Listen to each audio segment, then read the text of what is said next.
काय म्हणता फोटो, सगळ्यात पहिले तुम्हाला मकर संक्रांतीच्या हार्दिक शुभेच्छा. बरं, जिकडे तिकडे पाहता आपल्या गौमाताचं पूजन चालू होतं भाऊ. म्हटलं चालू द्या भाऊ तुमचं पूजन. हे पाहून या ना, जटी गौमाताचं पूजनच चालू होतं. खरंच ना भाऊ, हे पोट्टे भाऊ पतंग कटली असेल, त्याला चालले पळत. मग कशाही वापिस येतात, पतंग घेऊनच आले वापिस. मग मला वाटलं पतंग उडायला जा. मी कशाचा आवडतो गेलो भाऊ, या भीतीहून त्या भीतीहून डायरेक्ट दुसऱ्याच्या माळीवर फटकन गेलो. हा गडी तर माही पहिले पोचलता पतंग उडवायला. हा मला भाऊ येणं मारली असेल घरात चढ. डबे पाव आला भाऊ वर दुसऱ्याच्या माळीवर. कसा तरी चढला भाऊ फटकन. कशाचा आवडते खेळली भाऊ कट्टम कट्टे गड्या. मग आम्ही दोघंही कशाचा आवडतो भाऊ, गळ्याने उडवली पतंग. म्हटलं मी उडवतो रे बा.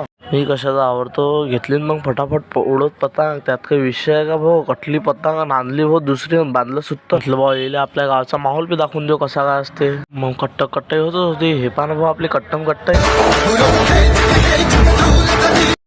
आपल्याला जमली की नाही एडिटिंग सांगा भाऊ. मित्र आता वाजून दे भाऊ.